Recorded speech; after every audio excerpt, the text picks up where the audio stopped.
یہ ہوتا ہے انصاف۔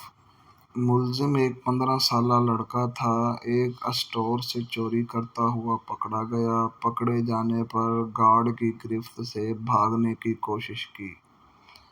مزاحمت کے دوران اسٹور کا ایک شیلف بھی ٹوٹا۔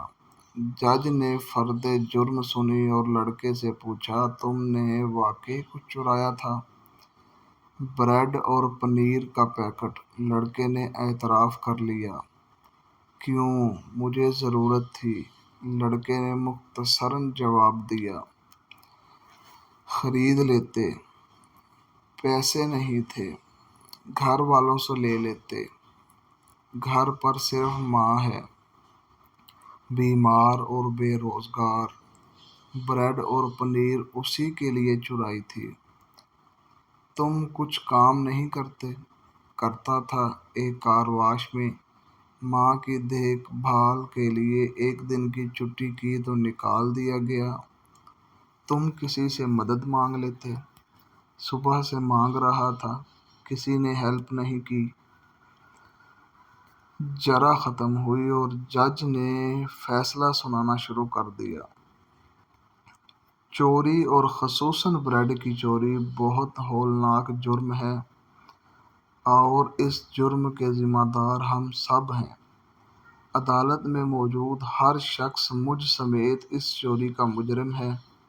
میں یہاں موجود ہر فرد اور خود پر $10 جرمانہ عائد کرتا ہوں۔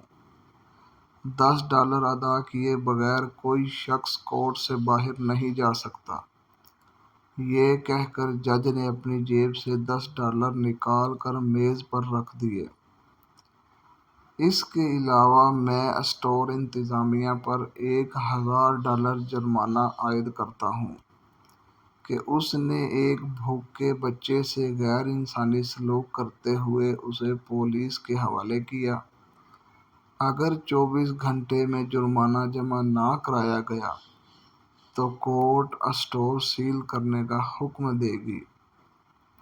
فیصلے کے آخری ریمارک یہ تھے، اسٹور انتظامیہ اور حاضرین پر جرمانے کی رقم لڑکے کو ادا کرتے ہوئے عدالت اس سے معافی طلب کرتی ہے۔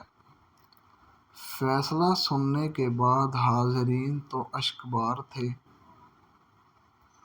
ہی، اس لڑکے کی تو گویا ہجکیاں بندھ گئی تھیں اور وہ بار بار جج کو دیکھ رہا تھا۔ کفر کے معاشرے ایسے ہی نہیں پھل پھول رہے، اپنے شہریوں کو انصاف ہی نہیں عدل بھی فراہم کرتے ہیں۔